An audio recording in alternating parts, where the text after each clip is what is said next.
welcome to the Mainstreet Show. I'm your host, Sam Vincent. Today we're joined by Steve and Peggy Yoder. Peggy and Steve, it's so great to have you here today. Thank you for coming in. Welcome. It's a pleasure to be here.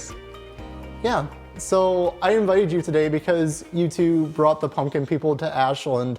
Can you tell me about when you started and what inspired you to create the pumpkin community? When our kids took us for a trip to Smoky Mountains in Gatlinburg, it was in the fall, so they had the streets lined with these pumpkin people. And I just fell in love with them.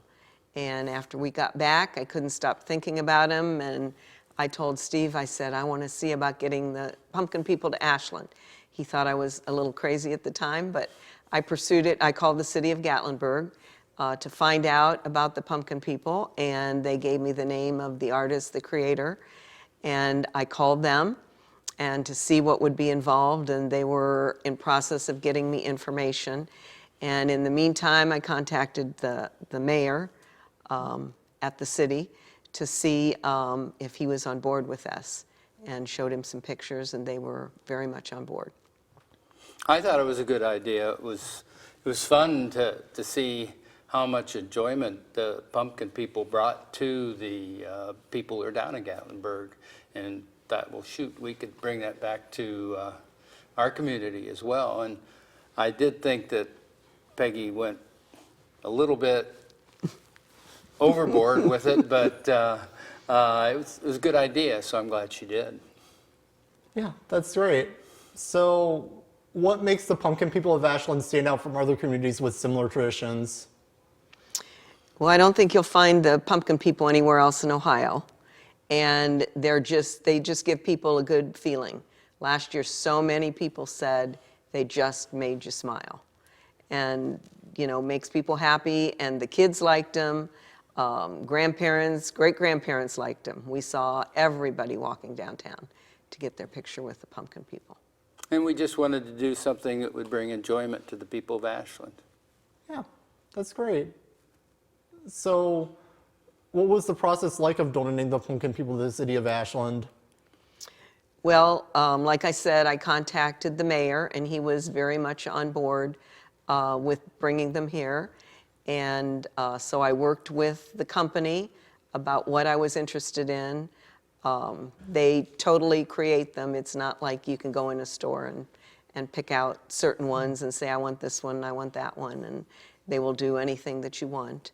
So I was in contact with Mayor Matt Miller the whole time, and Sandra Tennell with Ashland Main Street, and they were both very excited to bring them here. So that happened last fall. Yeah, that's great. So what do you hope to accomplish for the community with the pumpkin people? And would you say you've seen an impact as a result of them? There was a huge impact, because I was thinking in terms of Ashland County and bringing those people in and bringing them downtown into the restaurants and the shops, but it went out of state. It just went much broader, because through the Facebook posts, they were telling everybody, you have to come see the pumpkin people. So they were coming from everywhere. And I got information from people out of state that they came to see them. So. Wow, that's really amazing. So I heard there will be new pumpkin people added this year in addition to the 10 from last year. So what will these new characters bring to the streets? Well, we had 10 last year and thought there were a couple holes missing, and Steve even pointed those out. And now on Foundation Plaza, instead of a bass player by himself, there will be a lady fiddle player with him. At the hardware store at that corner where there was a man with a little boy on his shoulders, there will now be a mom with a little girl holding a kitty. So like we have a family there. And then my favorite one will be at Corner Park. There was a little wagon with a little puppy in it and a little boy. And Steve even said he needs a parent. So we put a farmer there, and with a little Holstein calf. I grew up on a farm, a dairy farm, and we had Holsteins, and this was really funded through inheritance that I got from my parents. And so in their memory, I wanted to have the farmer and the cow. So yeah, that's really, those are the new ones. that's That's really heartfelt. So, do you have any more plans in store for our pumpkin friends on Main Street? I think that's probably enough. They, there's enough there that I think people can see one and then see the next one and then see the next one down the road. So I think it's accomplished what we've wanted to accomplish. Yeah. On Main Street, I think they're spaced pretty nicely. So if you start with the first one by the Ashen Arches, across from the BP station, and then you can see the next one on your way. They're all on Main Street, except the two that are on Foundation Plaza. They're on the stage, but you can see them from Main Street. So Yeah.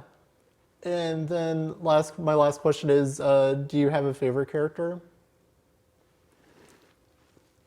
well, I do, as I mentioned, the farmer with the cow. I was real excited to bring that one here. So that one's special to me. I kind of like them all. It's like asking who's your favorite child. I really can't say. Yeah, of course. Well, that's all the time we have today. Peggy and Steve, thank you so much for coming out and chatting with me. Thank you. Thank you for having us. That's it for this episode of the Mainstreet Show. Make sure to follow us across all social media platforms at AUTV Ashland. I'm your host, Sam Vincent. Thanks for watching.